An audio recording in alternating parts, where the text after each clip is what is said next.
Hi, team. Welcome to the Escape Podcast for Star Wars The Old Republic. This week, we're going to talk about the planet Ziost, which is coming out as we speak.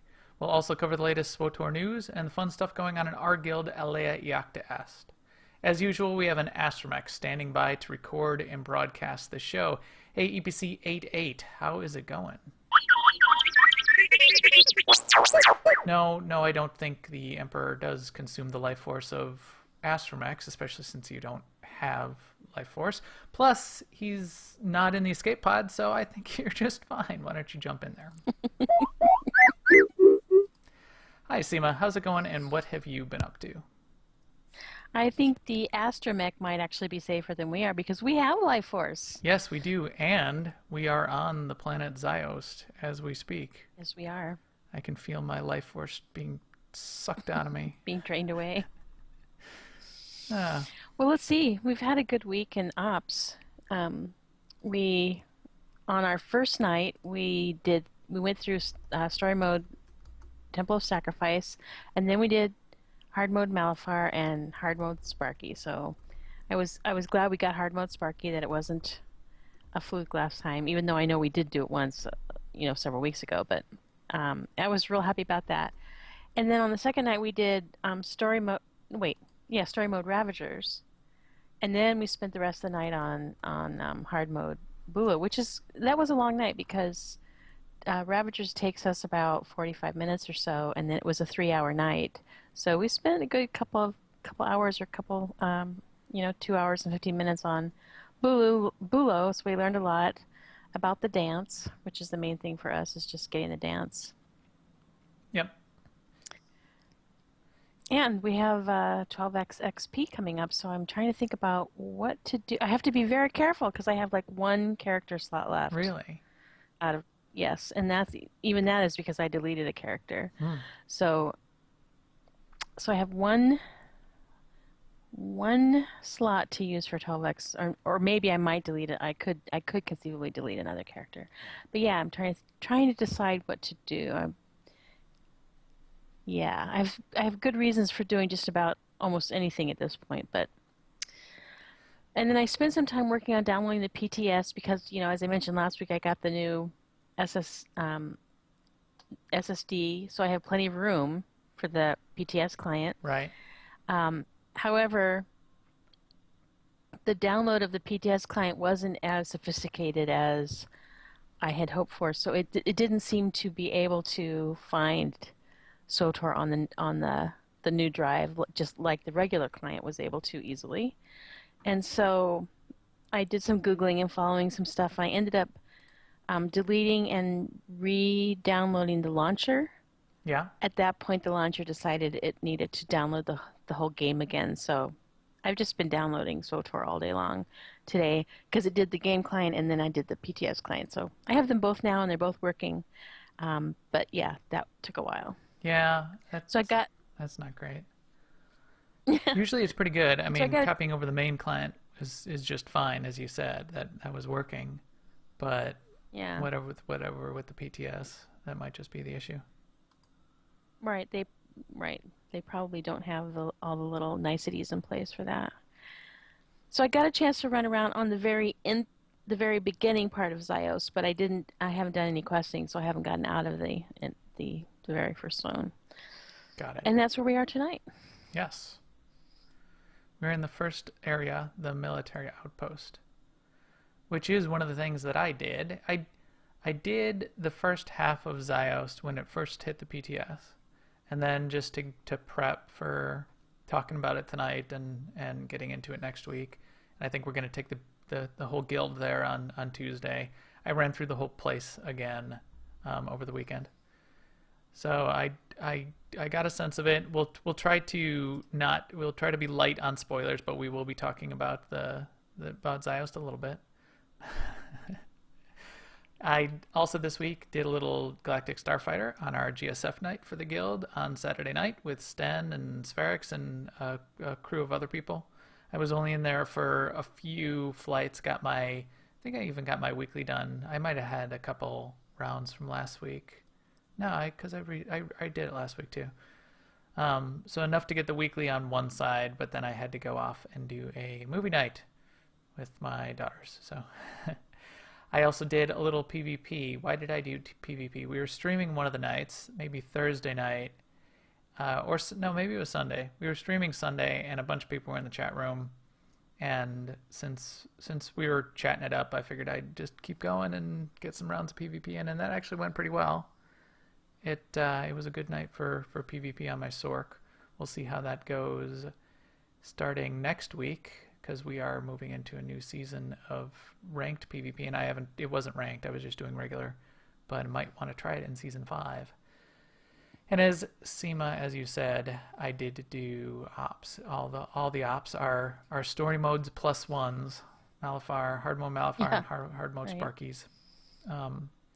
And Bulo, yeah, Bulo is fine. I think we can get Bulo down. It's just a matter of timing how we take the tanks take the damage, and and how they want to position themselves. We tried a couple different things, but there's not all that many ways to do that fight. So we just need to get through it, see when we're going to hit burst, have everybody keep moving enough to take as little of the barrel damage as possible, and change up just tweak a couple things, and I think we'll be fine.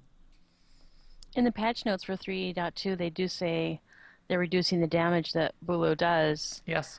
I'm not exactly sure what that applies to, though. It'd be nice if it applied to the barrel toss, but That's what I heard secondhand, so I can't confirm, but that's what I heard someone say. It was the barrel in particular. It was one of the things that was getting nerfed. yeah, So that'll help. that would help. It sure would. I don't think it was damage that was our problem, though. It was just we weren't weren't doing it completely rightly. Well, the damage is high enough that it's not recoverable when somebody gets caught by two Yeah, things, right, which is a little rough. right. You got to expect that somebody's going to get caught by one thing, once in a while, but to get caught by a blue circle plus a lifter plus a flame barrel, or any two of those being able to kill you, is a little Or bit maybe a rough. couple of pirates. A couple pirates, shooting you from the distance, that kind of thing too. Yeah, but we'll get back into there. We'll keep going with that. Although I think we could change things up a little bit next week, because you can start getting ultimate comms off of Dread Fortress and Dread Palace. So I don't know if Oh, you think we can talk Makia I into? don't know.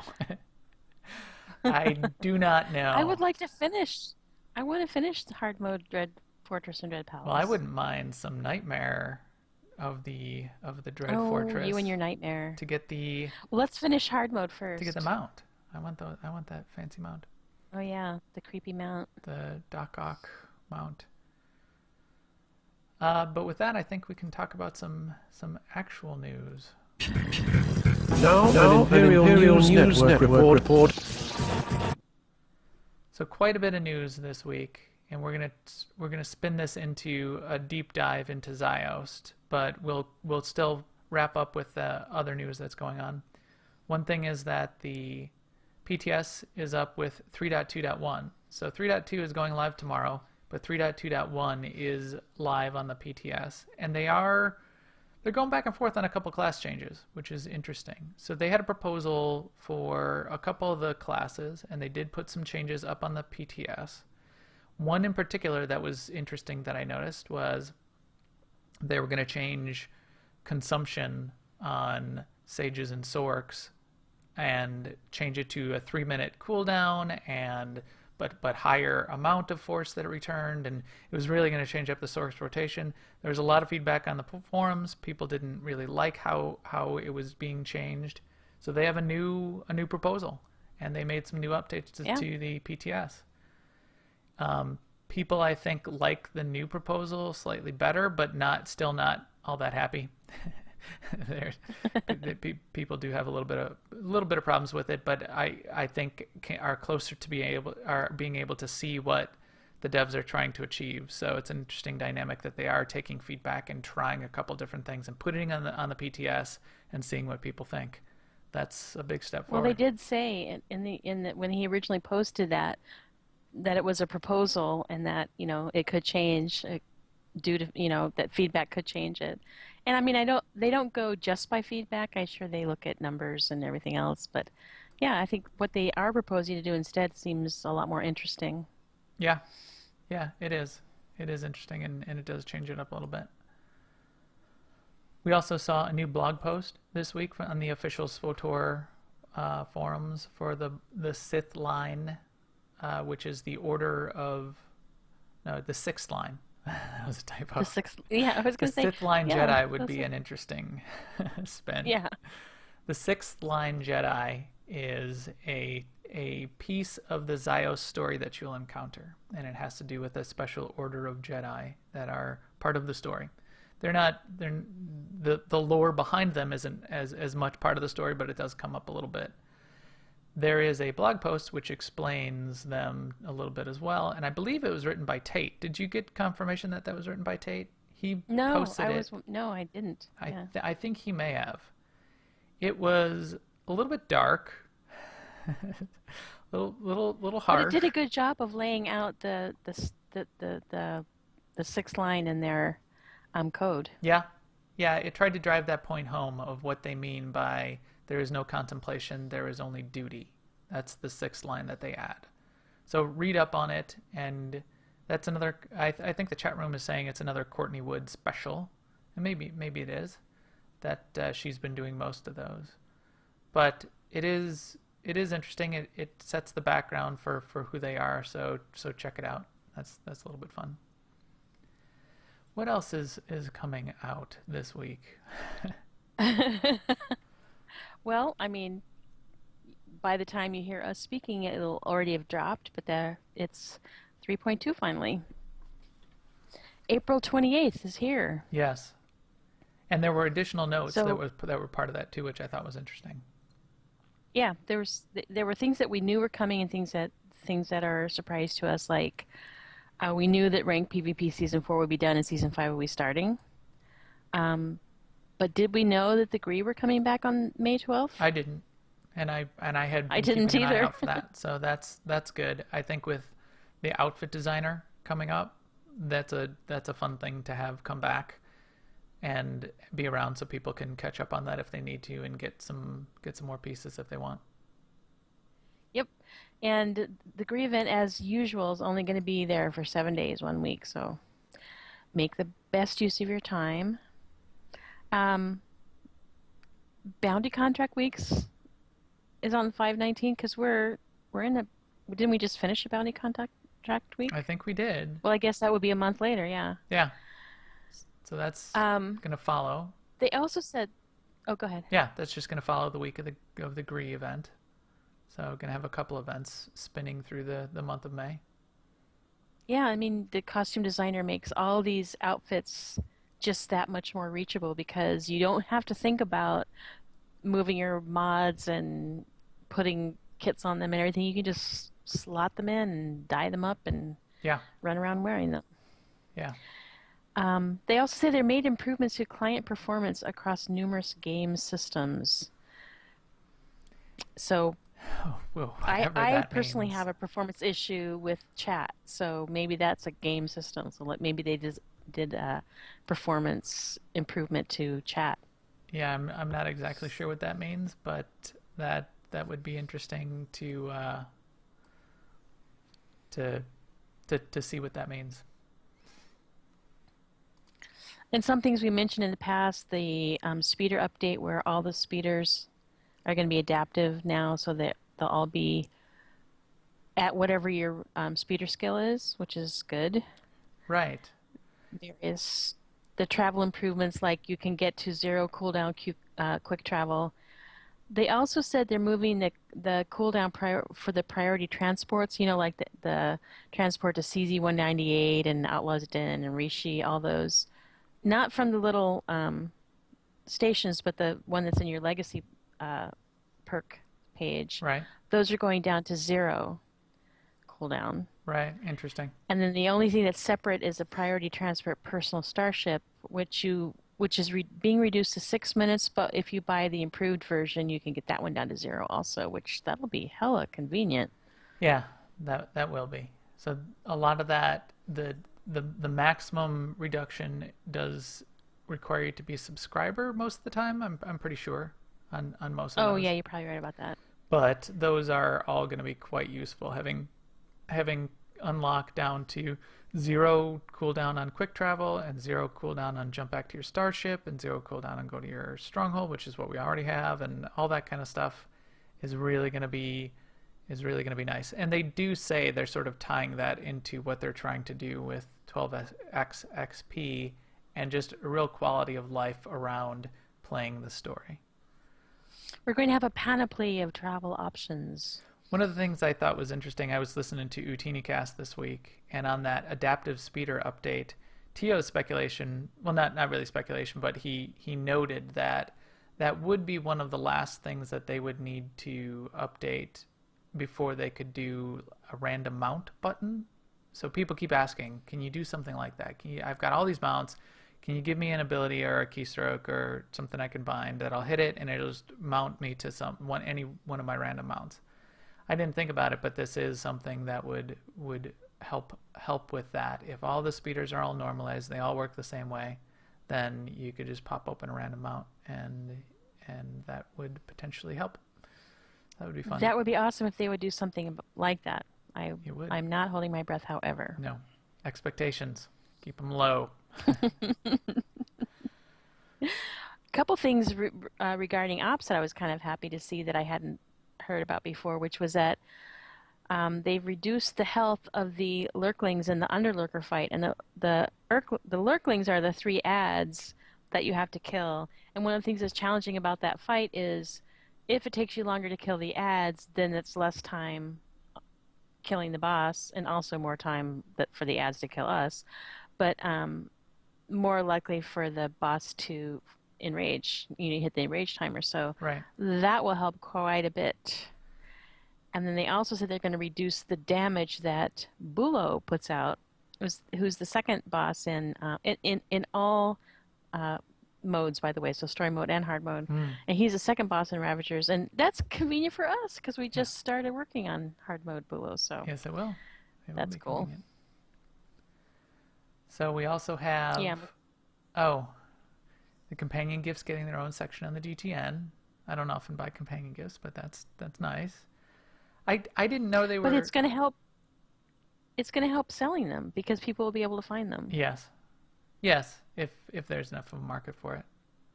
But I imagine there is. You got to get your companions maxed out at some point if you want the achievements that are associated with it, and then getting them to 10,000 affection also then gets you for the first version of each of those companions, gets you the presence bonus that spreads across your legacy, right? I think that's where that comes from. Yeah, I'm just thinking about the gifts because there's so many more gifts than just the handful of ones that the curator on the fleet sells. And those are the ones that everybody knows the names of. Right. But the ones that people don't know the name of are very hard to sell because it's just a pain to try and find them on the GTN. Yeah, I do have a spreadsheet that might help. which has the names of the ones that I needed and various times to level my characters to where I needed them to go. That's right. So it's easy to sell them to the subset of people who have a spreadsheet with them all listed. Your market may increase now. I thought it was... Yes, and Group Finder Ops is going back to 16-man. Yeah, that's interesting. So they were at 16, then they went down to 8, now it's going back to 16. Because there's more options? Well, they said when they went down to 8 that they're going to try and make it back to 16. I mean, the reason they had to abandon 16 is because there were just tremendous performance issues, and it was affecting systems throughout the game. So it sounds like they feel like they got a handle on that. So their improvements to client performance across numerous game systems may have helped with that? Yeah, maybe it's all part of the same effort. Maybe they learned something when they put the 16-man in before. Maybe. About how things are. Yeah. Learning is for losers. One thing, though, I think is going to be good for us for Mandatory Fun Night is now you can queue for level 55 ops through the Group Finder, even if you're level 60, which I think makes so much sense. Yeah, if we've got open spots, we might be able to sweep some extra people in. Do them that way. Right. Right, and even if you are after a particular thing or you want something out of Dread Palace or Dread Fortress, you can just run a quick group finder for it now, even though you're level. You don't have to get it out of your system while you're still 59. Right. I thought it was interesting that they were reducing the smoke effect on the walkers fight. Yeah, I didn't. yeah, I thought that was interesting too. I just thought that was a fight mechanic. It wasn't terrible. It I it think was annoying. I think but you're right. I think it was a fight mechanic, but just like tweaking damage, they're tweaking the smoke. yeah, okay. Make it a little easier.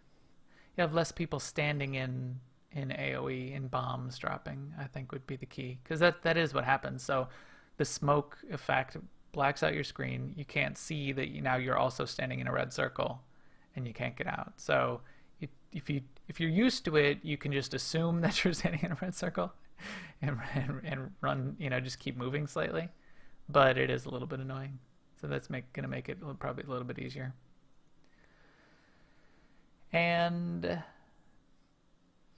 I kind of like that they removed the. They're going to make a weekly for the Zerka area right. that doesn't include the instances. So instead, it's going to have a heroic 2 mission that you do similar to Oricon. I'm thinking, which I think that'll make. I don't know. I never did the weekly because I didn't want to do I didn't want to jump in the group finder necessarily and do those instances. So this would be good for someone like me. Good point. Good point. Yeah, I never did the weekly there either because I never do dailies. Yeah. It's also that. So in this new model, I will still continue to not do the weekly. But that's a nice change for the people that do, which is most people or many people. So we are getting 12x XP on May the 4th.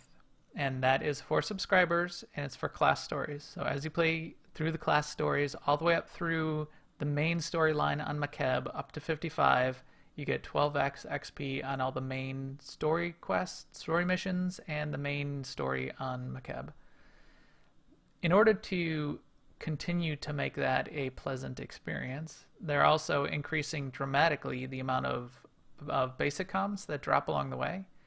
And what I read, the note that they said was all the missions that were currently dropping basic comms and were dropping like 1 or 2 basic comms are now going to drop 8.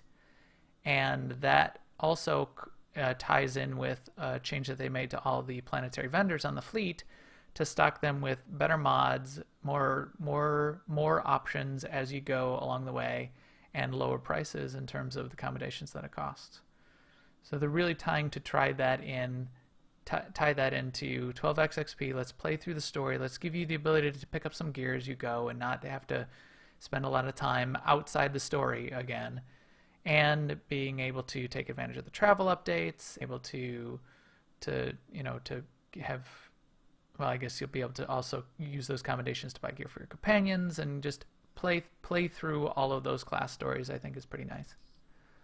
And not to beat a dead horse, but also as you're leveling, if you fall in love with a piece of green gear or gray gear or white gear, as soon as you get an upgrade, you can just move that piece of gear off onto a costume designer tab and still keep it. Yeah, absolutely. That costume design, and if you stamp something into a costume tab, you can still get rid of the piece of the gear also. You just won't ever be able to. That's right, yeah. You won't ever be able But to. I just felt like on several of my characters, the very, very, very, very starter gear, I kind of like the look of. Yeah. But then you have to get rid of it almost right away. I often keep that gear. I often keep that gear and keep the gear that each of the starter companions, like Elara and Mako, I think most of those I have their starter gear on many of my characters. I wish I had done that. But they don't have a costume thing so that doesn't really help, I guess. But still. But that idea of, that starter gear you get, it's they put some work into that. It's relatively iconic. A lot of MMOs do that. Yeah. It's like the first thing you wear in every MMO looks awesome, and then the second thing you wear in every MMO looks like crap. It's like right, completely breaks the look. Yeah. And you don't get it back until you've been raiding several tiers. Right. So A couple other final continuing reminders. You do get that astromech also on May the 4th. So keep an eye out for that because May the 4th is Star Wars Day. May the 4th be with you. My youngest daughter discovered that this week and came up to me yesterday and said, "Dad, do you know what Monday is? Monday the 4th? Do you know what it is?" I was like, "Yeah, I do know what it is." So, a new generation. The geek is strong with you. My father had it. I had it. Oh and now my you God. too have that power. Now you too have it. Oh. A little bit of guild news to wrap up our news segment. We will continue to do a mandatory fun night this week. Is going to be everybody having a party on Ziost and checking it out. It is a lot of story, so I think we're just going to either break up into groups or people are going to go solo, but there is some things that everybody can do together. There's some achievements you can get. There's some fun side quests. There's we'll talk about the fast speeders in a moment that I think guilds could start having a little bit of fun with. Maybe we'll hang out and mumble and make comments about everybody's outfits. Yeah, plug DJ and mumble and goof off while people are doing their run through on Ziost and checking out the new content. As usual, we will also be streaming. We'll probably be streaming tomorrow night on twitch.tv/newoverlords and a couple other streams that a few of our guildies are doing throughout the week on our ops nights. I typically do it on Tuesday, Thursday, and Sunday on our ops nights, and we do the podcast on that link. If you do a search in Twitter if you have a sort of a search tab for pound, let's do that. Hashtag SWTOR, hashtag AIE Guild, you'll find that's where people post that, hey, we're starting to stream. And certainly thank you to the chat room. We had a handful of people in there: Arvashet, Big Ash, Higster, Shadowcon, and Disc And let's see, did we get anyone else? Yes, Captain Milovic. I will be doing a drawing at the end of the podcast and giving away just a cartel pack, but there will be a cartel pack. So thank you guys. And finally, in guild news, we are starting on May the 4th the Amazing Race Jedi Covenant Edition, which is an AIE guild event that's now being opened up to the server. There are social network posts out there on Reddit and Facebook and Google Plus that talk about it, and I think we're going to hear more news about it this week, and hopefully that'll be kicking off with the initial sort of rallying event on May the 4th. But with that, I think we have some information that's been brought to us about Ziost. Many Bothans died to bring us this information. Ah, classic. Many The poor Bothans. Bothans.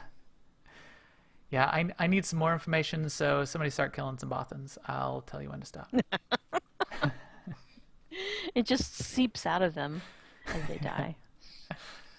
So we will talk a little bit about Ziost, not in too much detail to try not to give away too many spoilers, but a little bit. So we're going to talk about what the prerequisites are, which isn't a lot, but there are some significant ones. We're going to talk a little bit about the lore.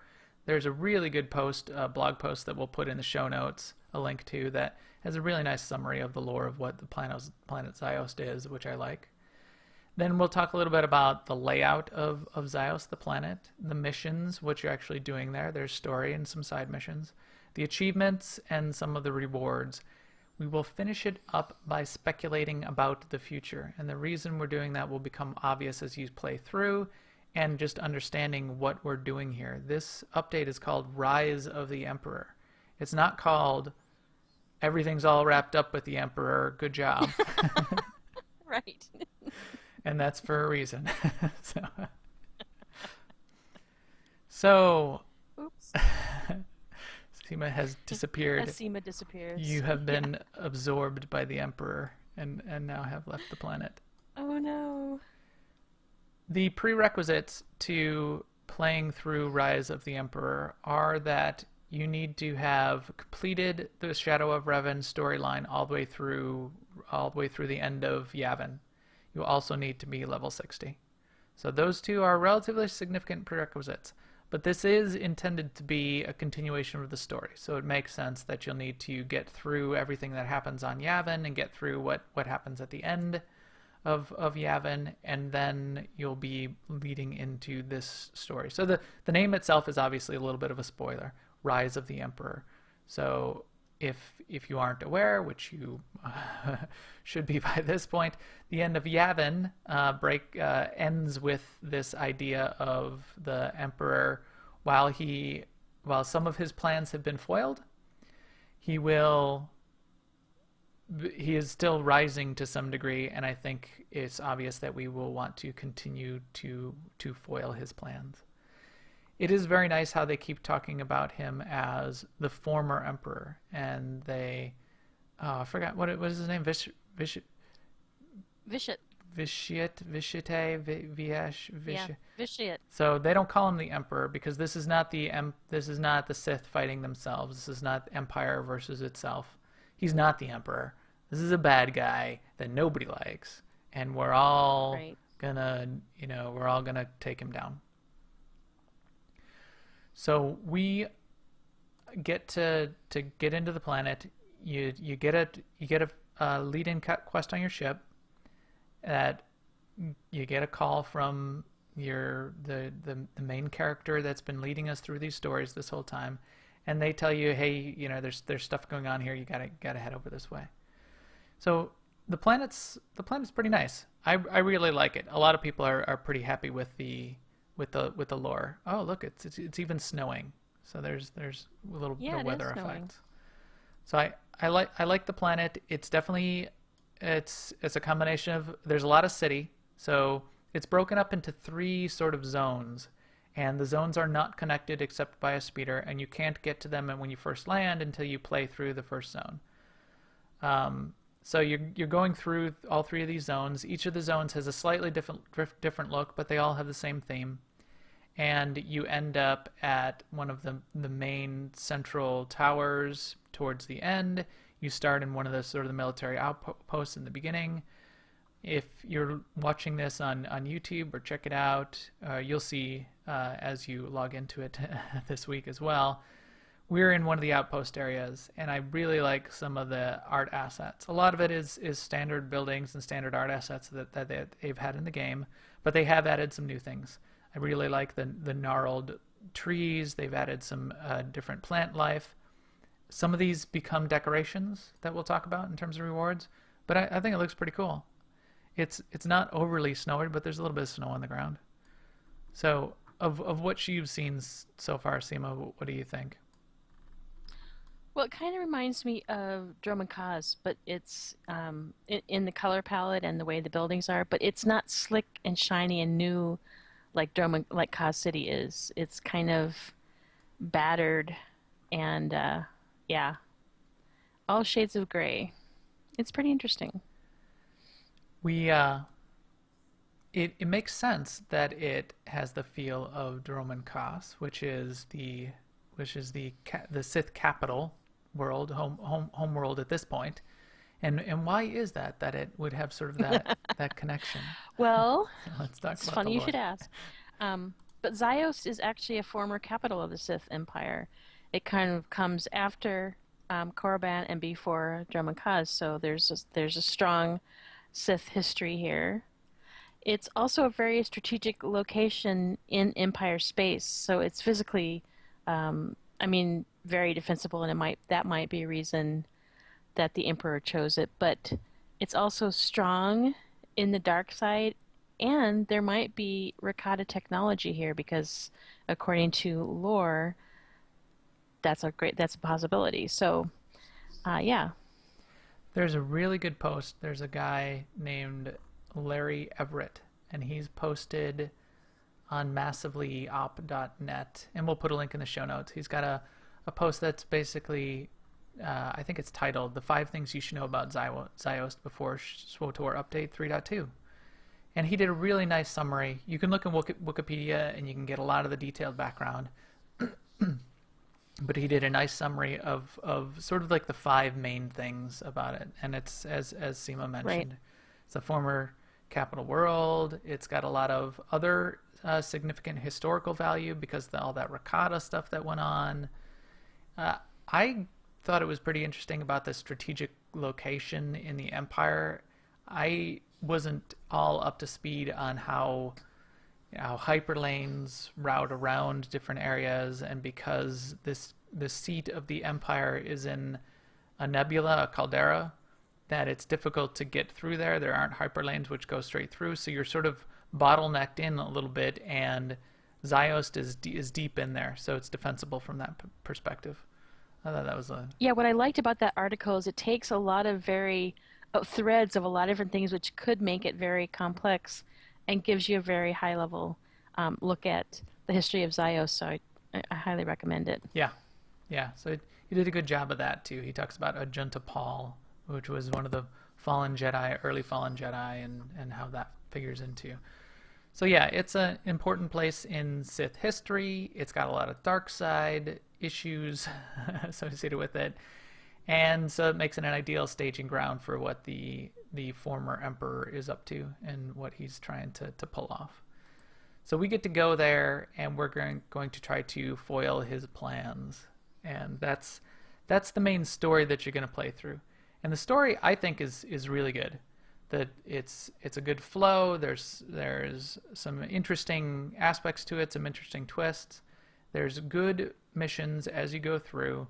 There's a couple minor sort of puzzly things that you have to solve as you get through a couple areas. You have to figure a couple things out as you go.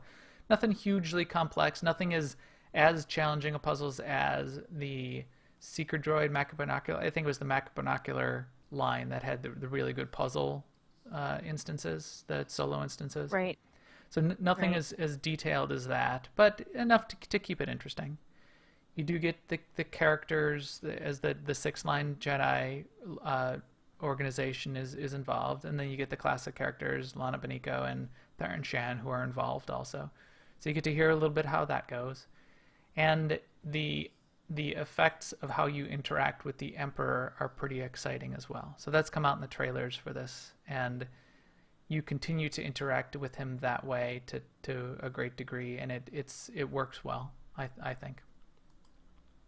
Now, it's not a ton of story, so if you're going to spacebar through, you could probably get done in about 45 minutes with maybe an hour of all of the missions if you're spacebarring through. But it's obviously not intended to spacebar through. The idea that this is story. So you can get about 2.5 to 3 hours. Some people are saying maybe up to 3 hours if you do all the side things, you spend time on what you're doing, and you watch all the cutscenes. I would certainly recommend watching the cutscenes. Plus, there's a Republic version and an Imperial version. But it's not a ton of content, but it is well designed and well done. And it's only one of the things that's going in here. Into 3.2, as we said, there's the outfit designer, and there's some other things associated with 3.2 as well. A couple other side notes I had. We can't see it from here, can we, Seema? You probably didn't see the monorail. You can't ride it anyway, but I did notice there's a monorail. Amuses me. Oh no, I wanted to write it. You can't ride it, but I want to ride it. I love monorails. That's one of the best parts of Corellia. Yeah, Corellia, right? Yeah. At the end Yes, of our, Corellia. Yes, Corellia. I like to go run around on the monorails. So there's a This world needs a bit more pink. There's a new creature that you're going to encounter that's central to some of the stuff that happens on Ziost. And if you end up looking in the achievements, you'll see there's an achievement to deal with this creature in some extreme ways. I only saw, so this will get into some future speculations. I only saw one instance of this creature as I went through everything. So in order to get that achievement, I'm assuming there's more somewhere, but we haven't seen them yet. So that's something that leads us to future speculation. I liked some of the little side missions quite a bit.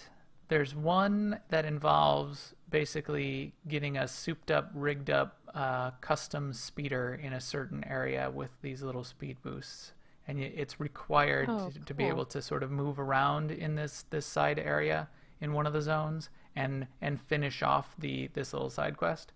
But you can still remount that speeder and zoom around in this area. Now there's mobs that you're gonna have to dodge, but you're gonna get out of range as you sort of get this little speed boost thing going on. I could see a whole guild. I could see all of us jumping on those fast speeders and doing some fun stuff. It is little Have a race. races there on those fast speeders would be pretty cool. So let's talk a little bit about. So there are achievements and then there's rewards, and the missions themselves return both basic comms as a reward as well as a new currency called Ziost memory holographs. So that's another token that you're going to get stacks of these tokens, and you're going to turn these tokens into the vendor to be able to get armor pieces, weapons, and decorations.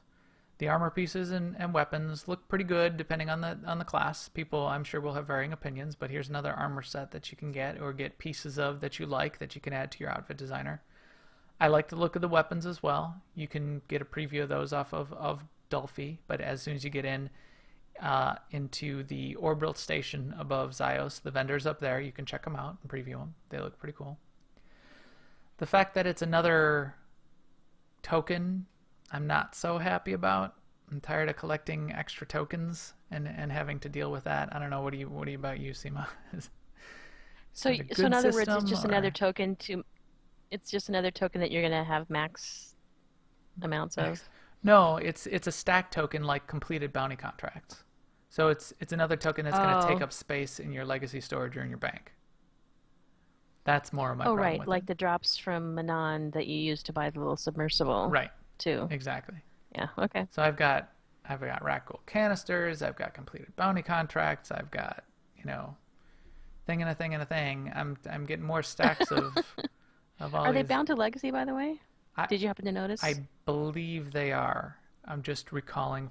I can tell you for sure. Because I mean, that kind of helps me if I can stick them in my legacy bank. It kind of helps me. Or with the shuffle them off issue. to some alt that has storage that can. Or that too. Yeah, exactly. So yes, they are bound to legacy, because I have a small stack of them in my inventory from going through it here.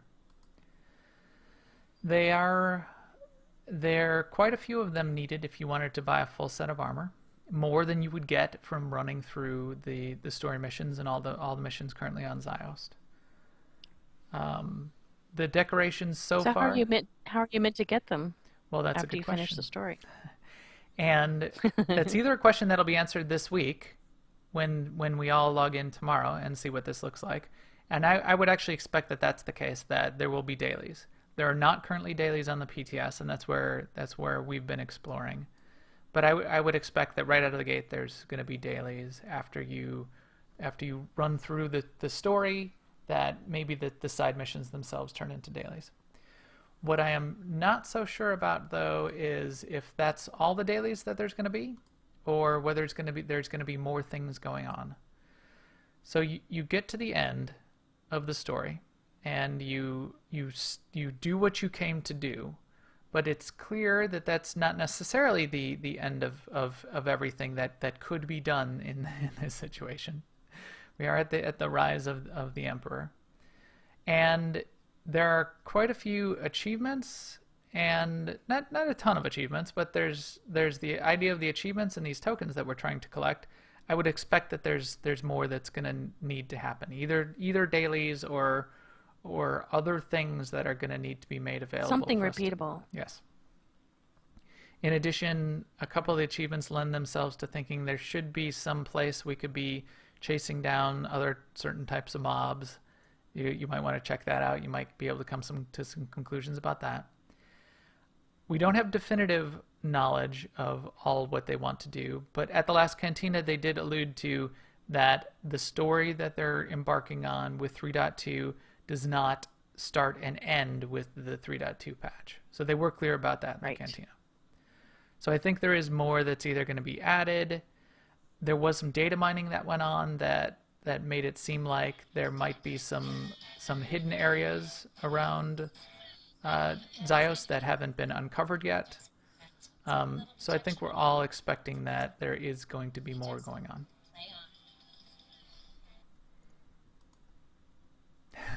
Little sound effect in the background.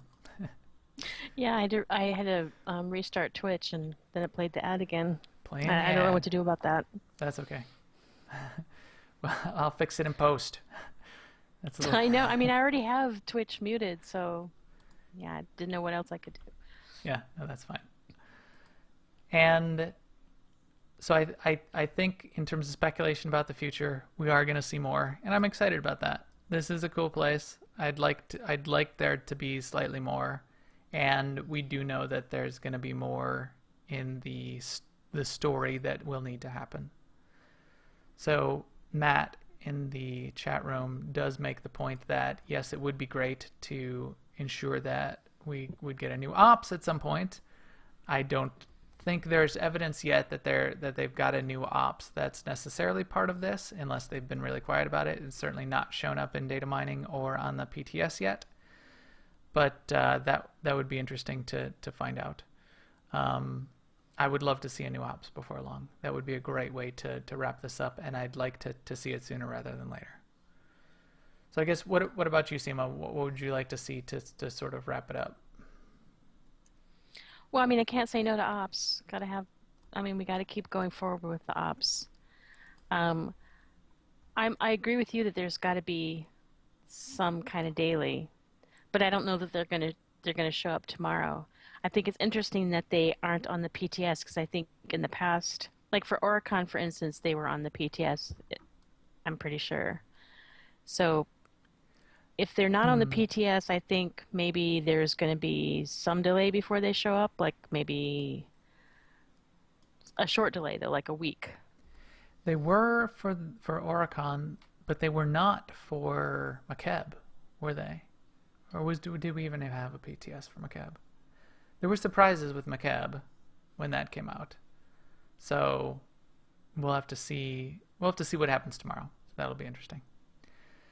There's when you do finish the story, you are also directed to go to a console up on the orbital station and check in, and that console also makes it clear that you're probably going to want to check back in later at some point. So that's interesting. That could come tomorrow, but that could also be a future thing that gets revealed.